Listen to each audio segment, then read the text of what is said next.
네, 오늘은 출애굽기 31장 말씀 우리 같이 보도록 하겠습니다. 제가 먼저 말씀 봉독합니다.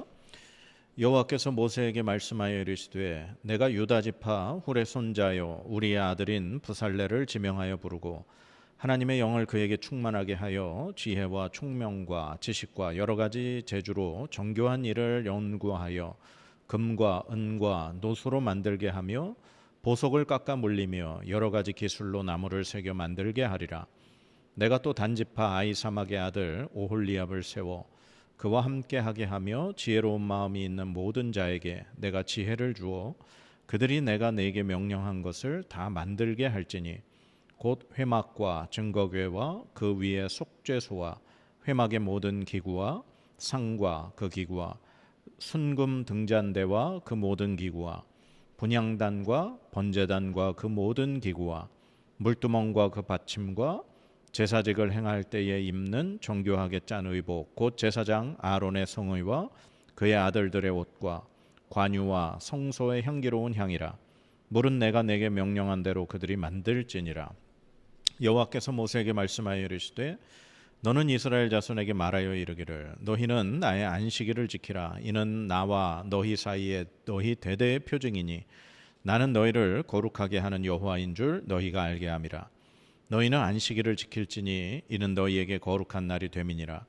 그날을 더럽히는 자는 모두 죽일지며 그날에 일하는 자는 모두 그 백성 중에서 그 생명이 끊어지리라. 엿새 동안은 일할 것이나 일곱째 날은 큰 안식일이니 여호와께 거룩한 것이라. 안식일에 일하는 자는 누구든지 반드시 죽일지니라.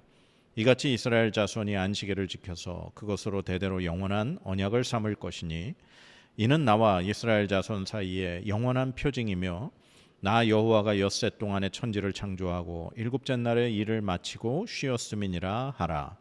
여호와께서 시내산 위에서 모세에게 이르시기를 마치신 때에 증거판 둘을 모세에게 주시니 이는 돌판이요 하나님이 친히 쓰신 것이더라. 아멘. 네, 출애굽기 25장에서 30장까지의 말씀은 제가 이렇게 다루지 않습니다. 이제 25장부터 30장까지 말씀은요, 하나님께서 모세에게 그 성막 만드는 방법, 그 다음에 제사장이 입어야 할 옷을 만드는 방법, 그리고 제사장이 어떻게 제사를 드려야 하는지, 매일 드리는 제사와 그 향을 다루는 방법, 이런 것들을 말씀하고 있습니다. 그러니까 제가 신명기까지 가면서도 율법에 관한 부분은 제가 이렇게 자세하게 다루지는 않겠습니다. 저는 사건 중심으로 전체적인 흐름을 보려고 하니까 율법에 대한 내용이라든가 자세한 어떠한 그 하나님의 법에 대한 것은 제가 다루지 않도록 하겠습니다. 우리 한번 다시금 기억해 보면 이제 출애굽기 20장에 그 십계명 말씀부터 해서 하나님이 율법을 주셨죠. 하나님이 율법을 주시고 그리고서 이제 출애굽기 24장에 하나님께서 이제 모세한테 내려가서 백성들하고 그 계약 언약을 식을 행하라 그래서 모세가 내려와서 백성들에게 하나님의 말씀을 전했죠. 그리고 백성들은 우리가 다 지키겠습니다, 준행하겠습니다 했고, 그래서 소를 잡아 제사를 드리고 그 다음에 아론과 그 다음에 이 아들들과 이스라엘의 장로 70명이 하나님께 가까이 나아가서 음식을 먹고 즐기며 하나님 앞에서 즐거워했던 그 일이 있었습니다. 그리고 하나님이 이제 다시 모세를 부르셔서 모세가 이제 시내산에 올라가서 40일 동안 있으면서 하나님 앞에 받은 내용이 바로 25장에서 30장까지의 그 내용인 겁니다. 그래서 이 성막 만드는 법, 그 다음에 이 제사장에 관련된 옷이나 그런 것들을 하나님이 말씀을 해주시고, 오늘 이 장 이제 31장에서 그 일을 과연 누가 감당해야 될 것인가를 하나님이 말씀해주고 계시는 거죠. 하나님이 두 사람을 지명하시죠. 우리가 알다시피 유다 지파 훌의 손자 우리엘의 아들인 부살렐 한 사람, 그 다음에 또 한 사람은 바로 단지파 아이사막의 아들 오홀리압입니다. 그리고 이 두 사람뿐만 아니라 하나님께서 지혜로운 마음이 있는 그러한 특별한 사람들에게 하나님이 그들과 함께 하나님이 말씀하신 모세에게 전하신 그 성막과 제사장이 입을 옷들, 그 다음에 뭐 거룩한 향, 그 다음에 여러 가지 그 기구들, 그런 것을 만들도록 하나님이 허락하셨다는 거죠. 그래서 하나님이 그들에게 만들게 한 물건들을 보면 이렇게 되어 있습니다. 7절부터 회막, 그 다음에 증거궤, 그 위에 속죄소, 그 다음에 회막의 모든 기구, 그 다음에 제사직을 행할 때 입는 이 제사장의 옷들, 그 다음에 관유, 기름입니다. 기름, 그 다음에 성소의 향기로운 향, 매일 그 분향단에다가 향을 하나님 앞에 피워드려야 되는 그 향을 만드는 방법, 이러한 모든 것들을 이 두 사람과 지혜로운 사람들이 만들도록 하나님이 하셨다는 거죠. 근데 하나님이 이 말씀을 하시면서 그 두 사람에게 이런 일들을 맡기시면서 이제 12절부터 보면 안식일에 대한 말씀을 한 번 더 하십니다. 하나님께서 안식일을 반드시 지키라, 안식일을 지키지 않는 자는 반드시 죽임을 당할 것이다, 그 생명이 끊어질 것이다, 그렇게 말씀하고 계셔요. 지금 사실 하나님이 우리 20장에서 그 10계명에서 봤지만 10계명에 이미 안식일의 법을 말씀하셨습니다. 그런데 오늘 이 성막과 제사장에 관련된 그 모든 걸 만드는 방법을 이제 마무리하시면서 이 부살렐과 오홀리압에게 이 일을 맡기게 하시면서 안식일을 다시 한번 말씀하고 계시다는 거죠. 왜 하나님이 안식일을 다시 한번 이렇게 강조하실까요? 저는 두 가지 의미를 한번 생각해 봅니다. 첫 번째는 오늘 이 말씀에 보면 13절에 이렇게 되어 있습니다. 너는 이스라엘 자손에게 말하여 이르기를 너희는 나의 안식일을 지키라. 이는 나와 너희 사이에 너희 대대의 표징이니 나는 너희를 거룩하게 하는 여호와인 줄 너희가 알게 함이라. 아멘. 그러니까 하나님이 이스라엘과 하나님 사이에 이 표시로, 그러니까 하나님과 이스라엘이 계약 맺은 관계라는 그 표시로 너희들이 반드시 안식일을 지켜야 한다라고 말씀하시는 거죠. 이게 굉장히 유사한 장면이 그 전에 있었습니다. 바로 창세기 17장에 하나님이 아브라함에게 나타나셔서 아브라함과 그 계약을 맺으시면서 하나님이 아브라함에게 너와 너의 이 자손 후손들은 반드시 할례를 행하라, 그렇게 말씀하셨습니다. 그때 그 할례를 행하라게 하신 이유를 창세기 17장 11절에 이렇게 말씀합니다. 너희는 포피를 베어라. 이것이 나와 너희 사이의 언약의 표징이니라. 아멘. 하나님과 아브라함이 계약 맺은 관계라는 표시가 할례라는 거죠. 그 대대로. 그리고 오늘 이 시내산에서 하나님이 이스라엘과 이 애굽에서 탈출시키고 하나님이 이제 가나안 땅에 들여보내서 그들이 하나님의 말씀을 지키고 살아가면 그들은 하나님의 소유, 하나님의 백성, 거룩한 백성이, 제사장 백성이 되게 하는 그 언약을 맺으시면서 나와 너 사이에, 이스라엘 사이에 이 언약의 관계의 표시를 안식일로 다시 한번 말씀하시는 겁니다. 그렇기 때문에 유대인들에게 있어서 할례와 안식일은 굉장히 중요한 것입니다. 그 이유가 바로 하나님이 우리와 계약을 맺으신 관계라고 하는 것을 증거하는 표시이기 때문입니다. 그래서 반드시 유대인에 들어오려면, 유대인으로 되려면 두 가지가 반드시 필수인데 그것이 바로 할례이고 안식일을 지키는 겁니다. 뭐 구약 시대를 지나서 이제 신약 시대까지 가면 이제 안식일에 유대인이 되는 그 과정이 조금 더 복잡해지고 조금 더 필요한 여러 가지 의식들이 있습니다. 그러나 유대인이 되느냐, 유대인이 되지 못하느냐의 가장 기본적인 두 가지는 할례와 안식일입니다. 그래서 오늘 하나님이 이스라엘과 언약을 맺으시면서 이 언약의 표시로 안식일을 반드시 지킬 것을 하나님 말씀하시는 거죠. 그리고 제가 또 한 가지 이 안식일의 율법을 주신 이유가 무엇일까 가만 생각해 보면, 하나님이 지금 그 성막과 제사장, 이 제사 드리는 이 제사장의 옷이나 그 관련된 모든 것들을 만드는 이 두 사람을 임명하시면서 이 안식일법을 주셨다는 거거든요. 근데 이제 이 이후에 이제 이 두 사람과 여러 사람들, 하나님께서 지혜를 주신 그 사람들이 이제 성막을 만들고 또 제사장이 입을 옷들을 만들고 여러 가지 필요한 기구들을 만듭니다. 그 만드는데 소모되는 시간이 제가 계산해 보니까 대략 한 6개월 정도가 걸리게 되더라고요. 나중에 이제 우리가 출애굽기 40장 마지막에 성막이 세워지는 그 말씀을 보면 출애굽한 지 두 번째 해 첫째 달 초하루에 이 성막이 세워지게 됩니다.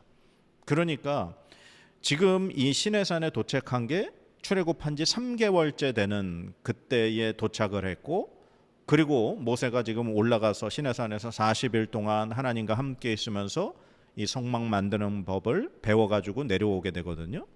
근데 이제 우리가 32장에 금송아지 사건이 벌어집니다. 그래서 모세가 그 두 돌판을 깨버리죠. 그리고 다시 올라가서 시내산에서 40일을 있다가 내려옵니다. 그리고 하나님께 그 돌판을 다시 받아오죠.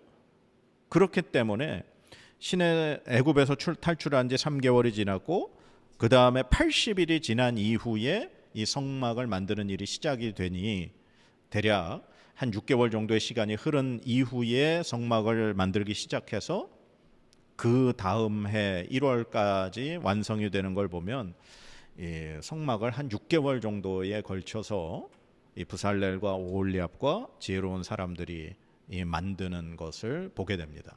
저는 그래서 이 하나님께서 말씀하신 성막과 여러 가지 물건들을 만드는 그 기간 동안에도 반드시 이 안식일을 준수해야 함을 말씀하시기 위함이 아닌가라는 생각을 해봅니다. 아무리 하나님의 그 일을, 그 성막을 만드는 그 아주 소중하고 귀한 하나님 맡겨주신 일을 한다 할지라도 쉬는 날 없이 그냥 계속 급하게 그냥 그걸 마치는데 급급할 것이 아니라 반드시 안식일 6일 동안은 열심히 그 일을 하지만 일곱째 날은 반드시 쉬면서 하나님께서 말씀하신 그 안식일을 지키고 누리며 하나님과의 관계를 다시금 새롭게 하는 그 일을 하도록 하나님 말씀하신 거라는 거죠. 그렇게 해서 결국 이제 이 모든 것을 말씀하시고 하나님이 친히 하나님이 쓰신 그 증거판 두 돌판을 모세에게 주시게 됩니다.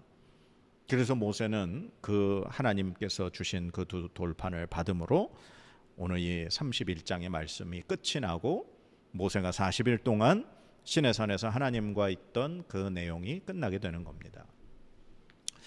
저는 오늘 이 말씀 31장 말씀을 깊이 이렇게 생각해 보면서 특별히 하나님께서 이 모든 이 성막을 만드는 일을 맡기신 두 사람 브살렐과 오홀리압 이 사람들에 대해서 좀 생각을 하고 싶습니다. 아무나 하나님이 그 일을 맡기신 것이 아닙니다. 더군다나 성막이라고 하는 건 하나님이 그 이 증거궤 위에 그 속죄소 그곳에 하나님이 임재하시는 곳입니다.